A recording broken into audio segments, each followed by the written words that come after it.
Hello students, I hope all of you are fine and you are taking the necessary precautions to prevent yourself and your family from this dreaded COVID-19. In these difficult times, online classes are the only option. So let's start with today's online class. Today I will be discussing on a very important topic of cardiovascular system, which is hemodynamics. So let's start with the PowerPoint presentation.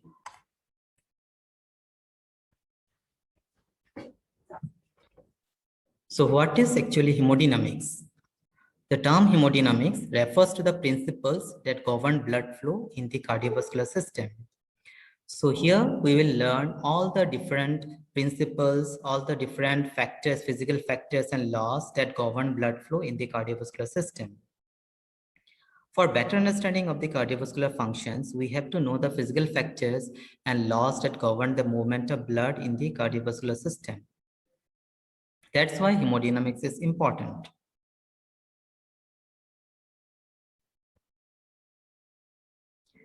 So at first, we'll start with the structure of the vascular system. The vascular system, as you know, consists of vessels that distributes blood from the heart to the tissues and returns blood from the tissues to the heart. It can be divided into three components: the arterial system, the venous system, and the microcirculation. The vascular system comprises the following types of blood vessels. First is Windkessel vessels, then resistance vessels, capacitance vessels, exchange vessels, and finally shunt or thoroughfare vessels. Now, what are Windkessel vessels? These are the vessels which are highly elastic, example aorta, pulmonary artery, and their larger branches. As you know, the flow of blood from heart to aorta is pulsatile.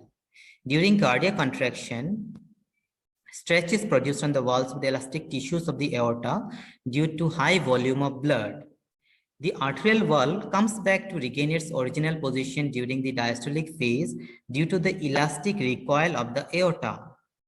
This elastic recoil, this is known as the Windkessel effect. Due to this Windkessel effect, the pulsatile flow of blood is converted into a continuous flow. So only due to this Windkessel effect of the aorta, pulmonary artery, and their larger branches, the blood flow, which is pulsatile due to the contraction of the heart, it is converted into a continuous flow. So you should remember, what are the Windkessel vessels? They are the aorta, pulmonary artery, and their larger branches. Coming to the resistance vessels, these are the vessels which offer resistance to blood flow towards the capillaries. Therefore, they are also known as precapillary resistance vessels.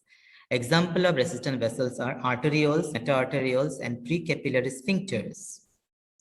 Arterioles offer maximum resistance to blood flow towards the capillaries, and thus arterioles are the main site of peripheral resistance. This is an important point, and you should remember that arterioles are the main site of peripheral resistance. Coming to the capacitance vessels, these are the vessels which can accommodate large volume of blood per unit length without much increase in the transmural pressure. This is because tunica intima of these vessels is thinner than that of arteries with relatively little smooth muscle and elastic fibers. Example of capacitance vessels are the venules and venous compartments. So venules, what happens? They have that the tunica intima of these venules is thin as compared to the tunica intima of the arteries, because they have got little smooth muscle. So due to this, they can accommodate large volume of blood, and hence these venules and venous compartments, they are known as the capacitance vessels. Exchange vessels. These are the vessels which allow easy exchange of gases and nutritive substances across them. Example, capillaries. So capillaries are the exchange vessels. Now coming to the shunt vessels or thoroughfare vessels. These are the vessels which bypass the capillaries. These vessels directly connect the metaarterioles with venules. Therefore, they are also known as arteriovenous shunts or AV anastomosis. So these are the different types of vessels in our vascular compartment. So if you see the distribution of blood volume at rest, you will see that 54% of the total blood volume is distributed in the systemic veins and venules, and they are also known as the blood reservoirs. Then pulmonary circulation, it contains around 18% of the total blood volume. The cardiac chambers contains 12%, the arteries 8%, the capillaries 5%, aorta 2%, and arterioles 1%. So this is the distribution of blood volume at rest. Now let's see the general principles which govern the blood flow. So at first we will be learning the Poiseuille's law. This is a very important law which describes the relationship between the blood flow, pressure, and the resistance in the vessel. So we should know and understand the Poiseuille's law properly to understand the flow pressure and resistance relationship in the blood vessels. Relationship between flow of a fluid with the pressure and resistance offered to it through a rigid tube was studied by a French physiologist Poiseuille in 1842. Hagen, a contemporary of Poiseuille, worked further with the problem and found out the mathematical expression. Poiseuille's results were based on the measurement of the flow of a Newtonian fluid through rigid tubes under the influence of steady head of pressure. The relationship studied is known as Poiseuille's law or Poiseuille-Hagen law. So you should remember that this study was conducted on Newtonian fluid and on rigid tube. But blood is not a Newtonian fluid, neither the blood vessels are rigid tubes. But still, this Poiseuille's law, the relationship still holds true in case of blood and blood vessels. Poiseuille's law expresses the relationship between the flow Q and pressure gradient delta P in a long narrow tube of length L, viscosity of the fluid eta and radius R of the tube. And the mathematical expression is Q is equal to delta P pi R to the power 4 divided by 8 eta L. So this is a very important mathematical expression. Thus, according to Poiseuille's law, the flow Q of a Newtonian fluid through a rigid tube is determined by the pressure gradient, radius of tube, viscosity of fluid, and length of the tube. We should remember this mathematical expression because from this expression only we can know the different factors which affect the flow of a Newtonian fluid. Now let's see how the pressure gradient affects the flow of fluid. Fluid always flow from an area of higher pressure P1 to one of lower pressure P2, and rate of flow Q is determined by the pressure gradient, which is P1 minus P2. That is, the flow Q is directly proportional to the pressure gradient or P1 minus P2. So you can see the pressure gradient and the flow of blood, flow of fluid are directly proportional. As the pressure gradient increases, the flow of the fluid also increases. Coming to the radius of tube, the flow of fluid varies directly as the fourth power of radius, R to the power 4. Thus, if the radius is half, the flow will decrease by 16 times. So the pressure gradient and the radius of tube, they are directly proportional to the flow of fluid. Coming to the viscosity of fluid, the flow of fluid varies inversely with the viscosity of fluid. Since it is in the denominator, so it is inversely proportional to the flow of fluid. So greater the viscosity, lesser the flow, and vice versa. Coming to the length of the tube, the flow is inversely proportional to the length of the tube. Since length is also in the denominator, so it is also inversely proportional to the flow of fluid. As every segment of the tube is offering resistance to the flow, therefore longer the length, greater will be the total resistance. Now, what is resistance? According to mathematical calculation in principles of physics, resistance R is represented by 8 L eta divided by pi R to the power 4. By replacing 8 L eta divided by pi R to the power 4 with R in Poiseuille's law, if we just replace this whole value with R, then we'll see that Q is Q is equal to delta P by R. So this whole part, if we replace by, this is 8 eta L divided by pi r to the power 4, that is 1 by R. Okay, so if you just replace it by 1 by R, then it will be Q is equal to delta P by R. Hence, the rate of flow Q is inversely proportional to the resistance. So this is the relationship between the flow of fluid and the resistance. The Poiseuille's law is valid for straight rigid tubes with Newtonian fluid. I have already told you the Poiseuille's law is valid for straight rigid tubes with Newtonian fluid. But since blood is not a Newtonian fluid, neither the blood vessels are rigid. Hence, strictly speaking, the Poiseuille's law does not apply to flow of blood through the vascular system. But nevertheless, the important principles relating flow, pressure, gradient, and resistance remain applicable. That's why we have to understand the Poiseuille's law very nicely.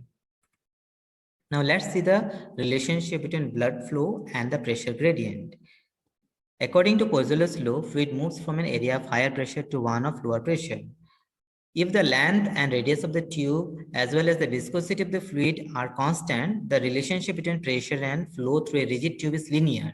That is, as pressure increases, flow of fluid also increases. But the relationship between flow of blood and pressure in the blood vessel is not linear because blood is not a Newtonian fluid. In distensible vessels, example aorta, the increase in flow as a result of rising pressure head is initially less than that occurring in rigid tube, as due to elastic recoil, they are slightly collapsed. Initially, they are slightly collapsed. The aorta, the lumen is slightly collapsed due to the elastic recoil. So as the pressure increases, the lumen becomes dilated, but later the flow in such vessel is greater than the rigid tubes as they distend. At further higher pressure, the flow becomes linear as the vessels cannot distend anymore due to the presence of fibrous tissue in the adventitia. In resistance vessels, that is arterioles, the smooth muscles present in the media of arterioles, when stretched, react actively by contracting. Due to this myogenic contractile response, the blood flow does not increase with the further increase in the pressure. Thus, the smooth muscles of arterioles contracts or relaxes to regulate blood flow to specific portions of the body over a wide range of pressure, 80 to 200 millimeter mercury. This phenomena is called autoregulation. Coming to critical closing pressure. In a rigid tube, the flow pressure relationship is linear. Hence, the flow ceases only if the pressure is 0. However, in a blood vessel, the flow ceases when the blood pressure is 20 millimeter mercury or even more. The pressure value at which the vessel collapses and flow ceases is called critical closing pressure. So in blood vessels, we see that the flow ceases when the blood pressure is 20 millimeter mercury or even more. In contrast to rigid tubes, in rigid tube, what happens? The flow stops only when the pressure falls to 0. But in case of blood vessel, the flow ceases even when the blood pressure is around 20 millimeter mercury or even more. So this pressure, the pressure value at which the vessel collapses and flow ceases is called critical closing pressure. The blood flow ceases when the blood pressure falls below the CCP because certain amount of intramural pressure is essentially required to push the RBCs through the capillaries. Further, the tissue pressure exerted over the vessels also causes their collapse. So a certain amount of intramural pressure is a must to counteract the tissue pressure and thus to keep the vessels patent and to maintain the blood flow. So this is why around 20 millimeter mercury or even a little bit more pressure is essential to maintain the patency of the blood vessels. And the pressure at which the lumen closes and the blood flow ceases, that pressure is known as critical closing pressure. And this value is almost around 20 millimeter mercury. Now coming to another very important law of Laplace. I suppose you have read it during your higher secondary classes. This law explains the relationship between the distending pressure, the tension in the wall of a structure, and its radius in a distensible hollow object. According to this law, the distending pressure P in a distensible hollow object is equal to the tension in wall T divided by the two principal radii of the curvature of the object R1 and R2. So this is the mathematical expression of Laplace. P is equal to T 1 by R1 plus 1 by R2. In a sphere, R1 is equal to R2. Both are equal. Hence, P becomes 2T by R. R1, all the radius of curvature are same. So hence the mathematical expression is P is equal to 2T by R. In a cylindrical structure such as a thin-walled blood vessel, the curvature occurs in only one dimension. In a blood vessel, the curvature is only in one dimension. The other radius is infinite. So what happens? P is equal to T by R. From this expression only, since 1R is infinite, so it becomes P is equal to T by R. P is equal to T by R, or T is equal to P into R. Physiological applications of law of Laplace. Why this law of Laplace is important? We'll see here. This law applies to all the hollow viscous structures in the body. This equation shows that smaller is the radius of a blood vessel, lesser is the tension on the walls of the blood vessel required to balance the distending pressure or force. For example, in aorta, the tension at normal pressure is 170,000 dynes per centimeter. In IVC, it is about 21,000, but in the capillary, it is only about 16 dynes per centimeter. From Laplace law, we know that T is equal to P into R. Smaller the radius of the blood vessel, lesser the tension in the wall needed to balance the distending pressure. Since the radius of a capillary is less, there is less tension on the wall, and therefore, though the capillaries are thin, they are less prone to rupture. So, you can see if R becomes less, then the distending pressure also becomes less. Since in capillaries, the R is less compared to artery or the venules or the veins. Since R is less, the distending pressure is less. Hence, they are less prone to rupture. Law of Laplace also explains the disadvantage faced by dilated heart. When the radius of a cardiac chamber is increased, greater tension must be developed in the myocardium to produce any given pressure. Consequently, a dilated heart must do more work than a non-dilated heart. So, law of Laplace can explain these two phenomena which occurs in the cardiovascular system. Coming to the relationship between blood flow and resistance. Resistance is the impediment to blood flow in a vessel. Blood flow is inversely proportional to resistance. Increasing resistance decreases flow, and decreasing resistance increases flow. The major mechanism for changing blood flow in the CVS is by changing the resistance of blood vessels, particularly the arterioles.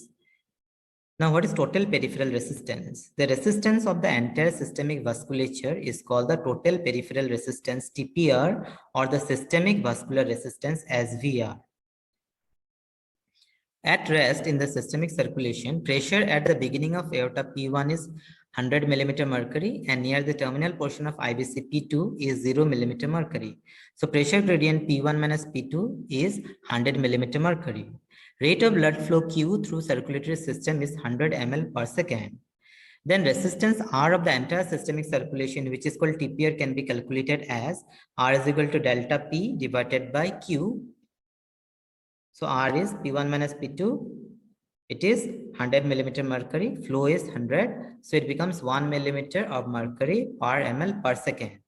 And this is known as 1 PRU, 1 peripheral resistance unit. So TPR at rest, it is 1 PRU or 1 peripheral resistance unit. The unit of peripheral resistance in vascular system is peripheral resistance unit, PRU. The resistance is said to be 1 PRU if the pressure difference is 1 millimeter mercury and the flow is 1 millimeter per second. At rest, TPR is 1 PRU. TPR during maximum vasoconstriction may increase to 4 PRU. TPR during maximum vasodilation may decrease to 0.2 PRU. Pulmonary vascular resistance is about 0.1 to 0.2 PRU. Now let's see the series and parallel resistances. Resistances in the CVS as an electrical circuits can be arranged in series or in parallel. It is similar to as you had studied in the physics classes in 11 and 12. Series resistance is illustrated by the arrangement of blood vessels within a given organ. Each organ is supplied with blood by a major artery and drained by a major vein. Within the organ, blood flows from the major artery to smaller arteries, to arterioles, to capillaries, to venules, to veins. The total resistance of the system arranged in series is equal to the sum of the individual resistances. When resistances are arranged in series, the total flow at each level of the system is the same, but the pressure decreases progressively as blood flows through each sequential component. The greatest decrease in pressure occurs in the arterioles. Parallel resistance is illustrated by the distribution of blood flow among the various major arteries branching off the aorta. Thus, there is parallel, simultaneous blood flow through each of the circulations, example, renal, cerebral, and coronary. In case of parallel resistance, the total resistance in a parallel arrangement is less than any of the individual resistances. When blood flow is distributed through a set of parallel resistances, the flow through each organ is a fraction of the total blood flow. The effects of this arrangement are that there is no loss of pressure in the major arteries, and that mean pressure in each major artery will be the same and be approximately the same as mean pressure in the aorta. Another consequence of parallel arrangement is that adding a resistance to the circuit causes total resistance to decrease, not to increase. So we can understand it better here. So this is series circulation, that is when blood flows to an organ. Okay, so from artery to arteriole, arteriole to capillary, capillary to venule, venule to vein. So the blood flow, same amount of blood is flowing. Okay, and the total resistance is R1 plus R2 plus R3 plus R4 plus R5. But in case of parallel resistance, suppose the blood coming from aorta, it is distributed to cerebral circulation, coronary, renal, gastrointestinal, skeletal muscle, skin. So it is the blood flow is being divided into this parallel circulation. But here what happens? The pressure remains the same. And here the resistance, total resistance is 1 by R total is equal to 1 by R1 plus 1 by R2 plus 1 by R3 plus 1 by R4 plus 1 by R5 plus 1 by R6.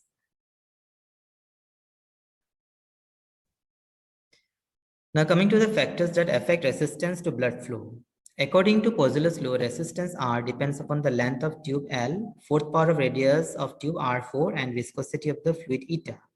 Since in an intact body, the length of the blood vessels does not change, that is, remains constant, the major factors that determine the resistance to blood flow are the viscosity of blood and the radius of blood vessels. So these are the two main factors which affect which determine the resistance: viscosity of blood and the radius of blood vessels. Now let's see how the blood viscosity and resistance are related. Viscosity is the internal friction to flow in a fluid. Resistance to blood flow is directly proportional to viscosity of blood. So it is directly proportional to the viscosity of blood. Factors affecting blood viscosity, they are shear rate or velocity gradient, hematocrit, diameter of blood vessels, and temperature. Coming to the shear rate, when a fluid moves along a tube, lamina in the fluid slip on one another and move at different speeds, thereby causing a velocity gradient in a direction perpendicular to the wall of the tube. This velocity gradient is called the rate of shear. So the fluid moves in different lamina, and one lamina slips over another lamina at a different speed. So there is a velocity gradient in between the different laminas, and this velocity gradient is called the rate of shear. Viscosity of the blood decreases as the shear rate increases, and vice versa. So you should remember that the viscosity of the blood decreases as the shear rate increases, and vice versa. At high shear rate, the RBCs occupy the central axis of the tube and move with their long axis parallel to the direction of the flow, where the flow rate is fastest, leaving the cell-free zone of plasma at periphery. This process is called plasma skimming. And what happens when the shear rate is low? At low flow rate, what happens? Tendency of RBCs to occupy central axis decreases. The suspended RBCs in plasma increase internal friction due to collision among the suspended particles. So with slow shear rate, the viscosity increases. So you just see at high shear rate, the viscosity decreases, whereas with low slow shear rate, the viscosity increases.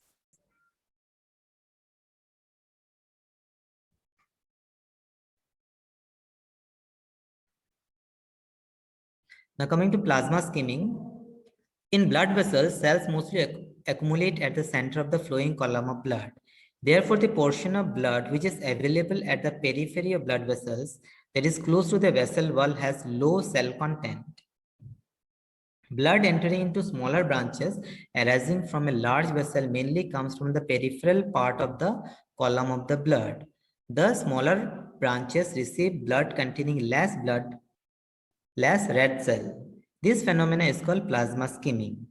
This explains why the hematocrit of capillary blood is about 25% less than the whole body hematocrit.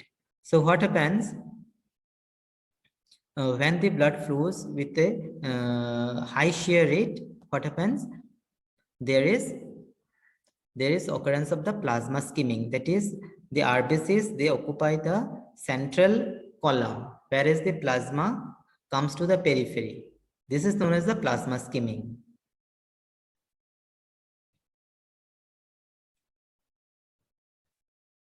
So you can see here, the blood is flowing with high shear rate. So what happens? All the red cells, they get accumulated in the central column, okay, and the plasma is skimmed out at the periphery, and this skimmed plasma, they enters into the capillaries, okay, or in the smaller vessels. So the larger arteries, they contain more amount of red blood cell, whereas the arterioles or the smaller vessels, they get more amount of plasma as compared to the larger arteries. So this plasma is skimmed to the periphery. This is known as the plasma skimming. And when the shear rate is slow, what happens? All the RBCs are equally distributed.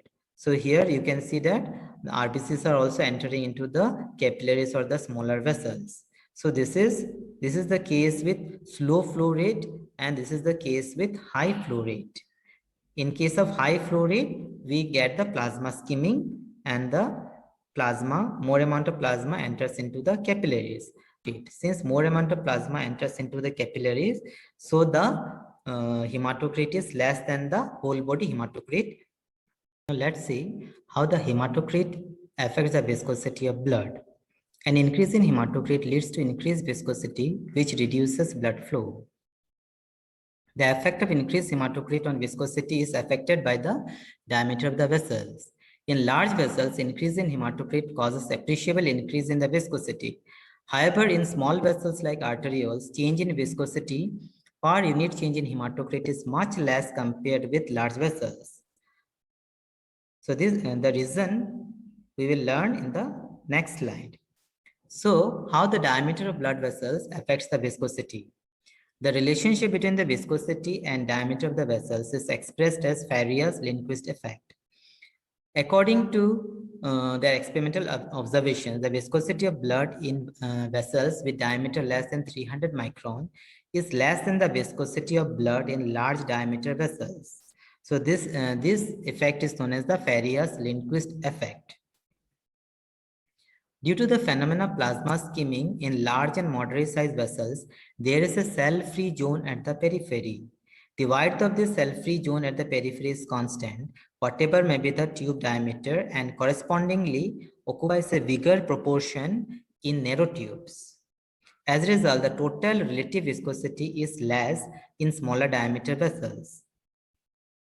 Because of this effect, a satisfactory flow rate exists even in the blood vessels whose diameters are small. Now coming to the temperature, cooling increases the viscosity of blood. In an intact body, though there is no variation in the body temperature normally, the cutaneous and subcutaneous vessels in the limbs are subjected to considerable alteration of temperature due to atmospheric temperature. Thus, when the hand is kept in ice water, regional viscosity of the blood shows a threefold increase. Pathological conditions associated with high blood viscosity are severe polycythemia, abnormal shaped RBCs, for example, hereditary spherocytosis, an abnormally high immunoglobulin level, and lowered body temperature, example in frostbite. I have been telling you about Newtonian fluid, but what is a Newtonian fluid? A Newtonian fluid is a fluid in which viscosity does not vary with the rate of shear and remains constant at different rates of laminar flow. So this is the definition of a Newtonian fluid. Water is a Newtonian fluid, but blood is not a Newtonian fluid. Why?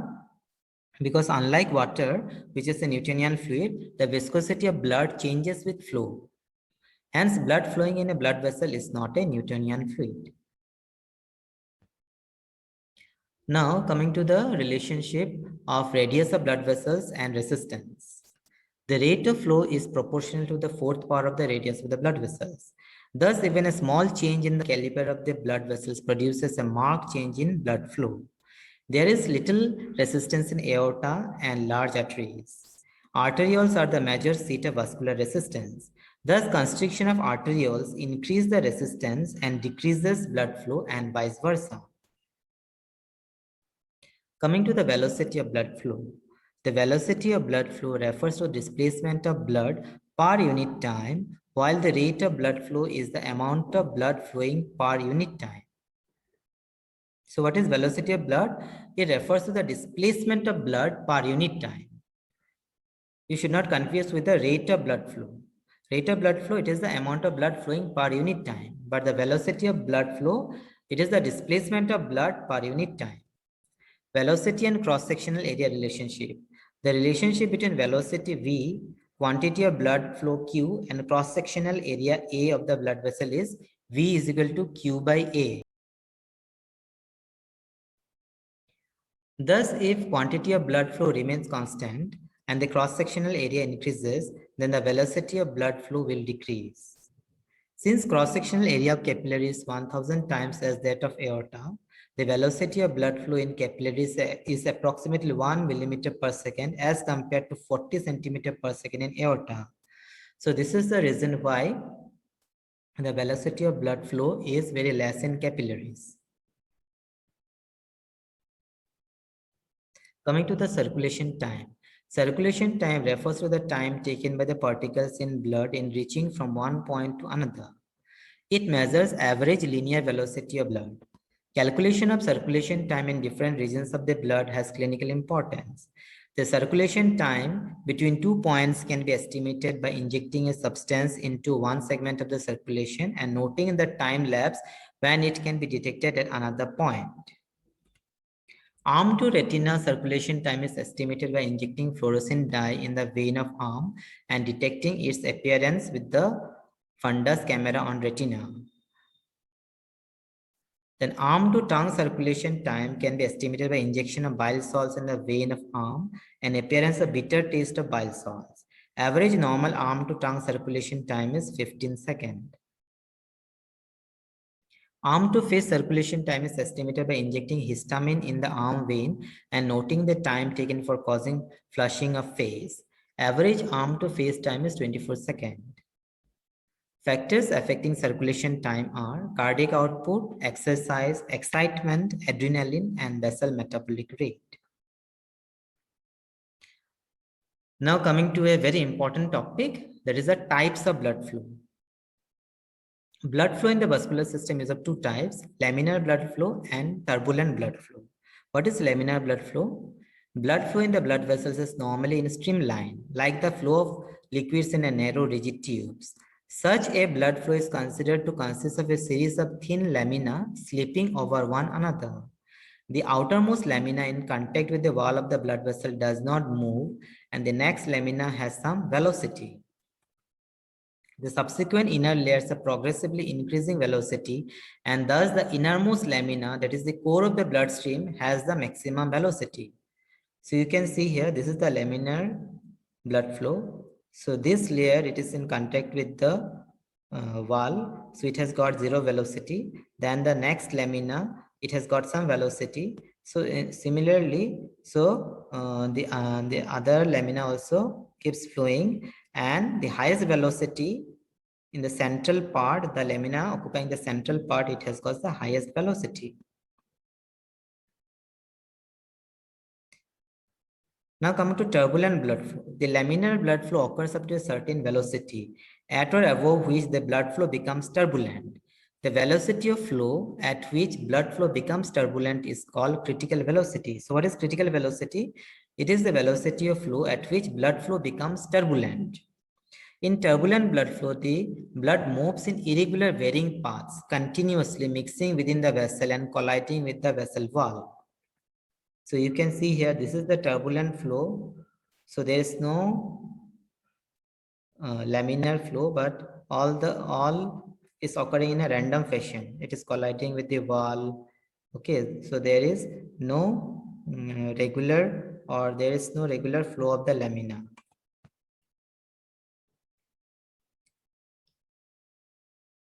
In turbulent blood flow, the blood moves in irregular varying paths, continuously mixing within the vessel and colliding with the vessel wall. This causes a greater energy loss compared with laminar flow. Turbulent blood flow is noisy and does not show a typical linear relationship with the pressure.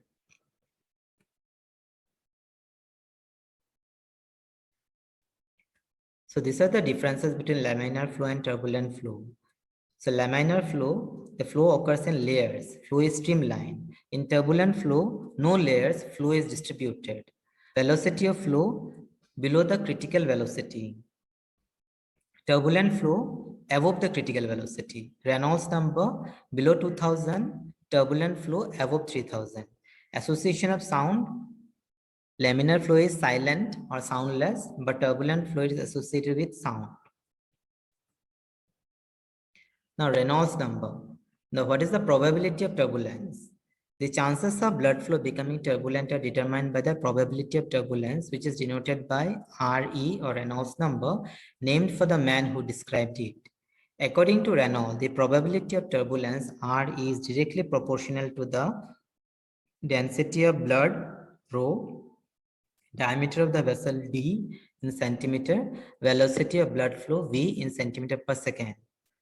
It is indirectly proportional to viscosity of the blood eta in Poiseuille. So this is the mathematical expression of the Reynolds number. R is equal to rho d into V divided by eta. So this is the Reynolds number.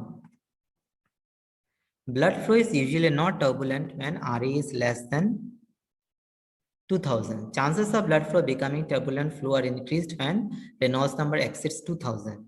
When Reynolds number is more than 3000, turbulence is almost always present. Conditions associated with turbulent blood flow: constriction of the artery by an atherosclerotic plaque or by any other causes, example, application of external pressure. So this will produce turbulence. Anemia is frequently associated with turbulence because of lowered blood viscosity. In case of anemia, since there is less number of RBC, so here the viscosity decreases, and hence there is more amount of turbulence. Now coming to the measurement of blood flow. Following methods are known for measurement of blood flow in various parts of the body. Number one, methods based on fixed principle. This can be used to measure blood flow through some of the organs like the lungs, the heart, and the brain. The method is similar to the method for measurement of cardiac output. The number two, para-aminohippuric acid clearance method. This method is used to determine the renal blood flow and thus study the renal physiology. Then venous occlusion plethysmography. It is a simple but crude method of measuring blood flow through the limbs. It is based on the principle that if venous return of a region is suddenly obstructed, that part increases in size due to arterial flow. The increase in size is equivalent to the blood flow to that part. Now, next is the electromagnetic flow meter. An finally, we have the Doppler flow meter or ultrasonic flow meter. So nowadays, the ultrasonic flow meter and the electromagnetic flow meter, these two are mainly used to measure the blood flow. So these are the important topics or important things which you should read in hemodynamics. Thank you.